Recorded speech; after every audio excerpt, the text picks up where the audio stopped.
Hello friends, welcome to my channel Hemasri Krishna vlogs. అందరికీ శ్రీ క్రోధినామ సంవత్సర ఉగాది శుభాకాంక్షలు. ఇవాళ మా ఇంట్లో ఉగాది ఎలా సెలబ్రేట్ చేసుకున్నామో చూద్దాం రండి. ఇవాళ అందరం పొద్దున్నే లేచేసాము. లేచాక ఫస్ట్ చేసే పని ఏంటి, పండుగలు ఉన్నప్పుడు కానీ ఎప్పుడైనా ఇల్లు నీట్గా శుభ్రం చేసేసుకోవాలి. శుభ్రం చేసేసుకున్నాను. చక్కగా తల స్నానం చేసేసి ఇంకా నైవేద్యం ప్రిపేర్ చేసేసుకుందాము అనుకున్నాను.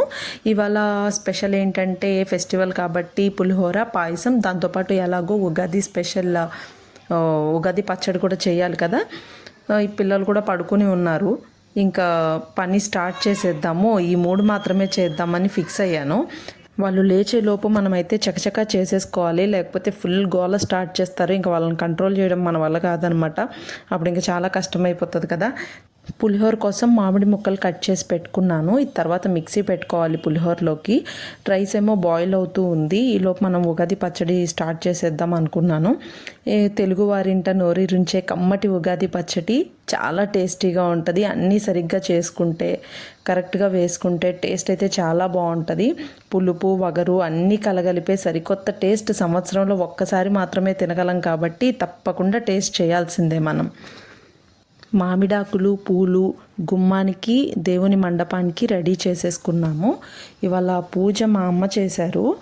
పాపం చాలా కష్టపడి పొద్దున్నే లేచి అన్ని పనులన్నీ పాపం తనే చేసేసుకున్నారు. ఇంట్లో పండగ అంటే అందరూ ఎంజాయ్ చేస్తారు, కానీ అమ్మలు మాత్రం పొద్దున్నే లేచి అన్నీ చక్కబెట్టుకుని అందరికీ నచ్చేలా మంచి టేస్ట్ ఫుడ్ చేయాలి అని ఎంతో కష్టపడుతూ ఉంటారు. పండగలకు కూడా పాపం వాళ్ళకి రెస్ట్ ఉండదు అనమాట. మనం మాత్రం ఎంజాయ్ చేస్తాము. చెప్పాలంటే ఇప్పుడే పని కూడా చాలా ఎక్కువ ఉంటుంది. సో పూజ అంతా అయితే మా మదర్ చేసేసుకున్నారు. ఇప్పుడు ఇంకా మామిడి పులిహోర రెడీ అయిపోతుంది. టేస్ట్ అయితే చాలా టేస్టీగా ఉంది. సమ్మర్ స్పెషల్ పులిహోర అంటే మామిడికాయ పులిహోర. ఇంకా వేరే ఏ పులిహోర చేసుకోబుద్ధి కూడా అవ్వదు మనకి. ఇది కొంచెం సీజనల్ ఫుడ్ అనే చెప్తాను నేనైతే. ఎందుకంటే ఈ 3 months 4 monthsలోనే మామిడికాయలు దొరుకుతాయి కాబట్టి చక్కగా ఈ ఫుడ్ని చేసుకుని చాలా రకాల వంటలు చేయొచ్చు మనం ఈ మామిడికాయలతోటి. ఈ 3-4 months సమ్మర్ అంటేనే ఎండలు, మామిడికాయలు కాబట్టి ఇది లేకుండా సమ్మర్ మనకు కంప్లీట్ అవ్వదు. మామిడికాయలు అంటే ఒక ఎమోషన్. నేను దీన్ని ఒక ఫుడ్ బ్లాగ్ లాగా చేద్దామని అనుకోలేదు, అందుకని నార్మల్గా ఎక్స్ప్లెయిన్ చేసేస్తున్నాను. నార్మల్గా ఒక చిన్న బ్లాగ్ చేద్దాము, ఫెస్టివల్ బ్లాగ్ అని చెప్పి అనుకున్నాను.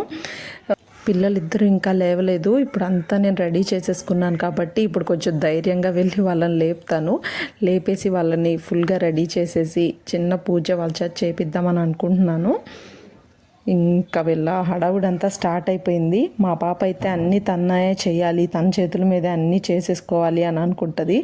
వీళ్ళు ఇప్పుడు మనకి హ్యాపీ ఉగాది అని చెప్తున్నారు. మా వర్షి పాప కూడా చెప్తుంది. ఇలాంటి వాటిల్లో అయితే వర్షి పాప ఫుల్ యాక్టివ్గా ఉంటుంది అనమాట. ఇంకా వీళ్ళ చేత చిన్నగా దీపారాధన చేపిద్దామని అనుకుంటున్నాను. వాళ్ళకి మ్యాచ్ బాక్స్ పట్టుకుంటాం రాదు కాబట్టి ఇంకా కన్నాకు కూడా అది మాత్రం నేనే చేశాను. మిగిలింది చిన్న చిన్నవి మాత్రం వాళ్ళ చేత చేపిద్దామని అనుకున్నాను. ఇంకా అకేషన్ ఏదైనా, ఫంక్షన్ ఏదైనా సరే, ఉన్నదానికి లేనిదానికి ఎప్పుడు చూసినా ఏదో వంక పెట్టుకుని తన్నుకుంటూనే ఉంటారు వీళ్ళిద్దరూ. ఇది నాది, ఇది నాది అని. అలానే వర్షి పాప కూడా అసలు కాంప్రమైజ్ అవ్వదు. లాస్ట్కి కొంచెం సేపు నువ్వు, కొంచెం సేపు నేను అని చెప్పి కాంప్రమైజ్ అయ్యారు. వర్షి మాత్రం షేర్ చేసింది లాస్ట్కి. ఇంకా హారతి ఇస్తాను అని కన్నా గోల స్టార్ట్ చేశాడనమాట. ఇంకా చేసేదేం లేక వాళ్ళ చేత ఇప్పించాల్సి వచ్చింది. హారతి చూడగానే వర్షి పాప హ్యాపీ బర్త్డే టు యూ అని అంటుంది అనమాట. తనకి ఇట్లా ఫ్లేమ్ ఏదైనా చూడగానే హ్యాపీ బర్త్డే అని ఎగ్జైట్ అయిపోతూ ఉంటుంది. అది ఏంటి అనేది కూడా పట్టించుకోదు. ఇంకా డైరెక్షన్స్ ఇస్తున్నాడు, ఇలా హారతి తీసుకోవాలి, అలా హారతి తీసుకోవాలి, జాగ్రత్తగా పట్టుకోవాలి దూరం నుంచి అని చెప్పి చెల్లిని కొంచెం ఏది తగులుకోకుండా టేక్ కేర్ చేస్తూ ఉన్నాడు కన్నా కూడా.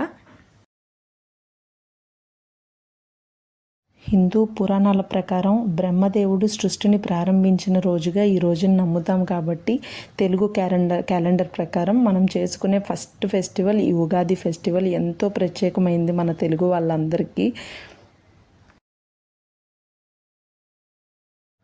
ప్రసాదంగా ఈ ఉగాది పచ్చడి పిల్లలిద్దరికీ ఇచ్చాను.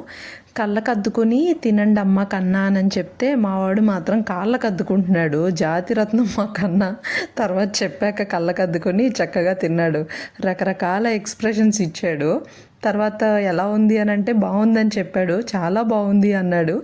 వర్షి పాపయ్య కూడా పాపం టేస్ట్ అంతా ఆస్వాదించిన తర్వాత అప్పుడు చెప్తుంది బాగుంది అని, అది కూడా అడిగితే. కానీ తప్పదనమాట, సంవత్సరానికి ఒక్కసారి కాబట్టి ఈ స్పెషల్ టేస్ట్ని తప్పకుండా తినాల్సిందే. మరోసారి అందరికీ హ్యాపీ ఉగాది. మీరందరూ ఆయురారోగ్యాలతో క్షేమంగా ఉండాలని మనస్ఫూర్తిగా కోరుకుంటున్నాను. మీ హేమశ్రీ కృష్ణ.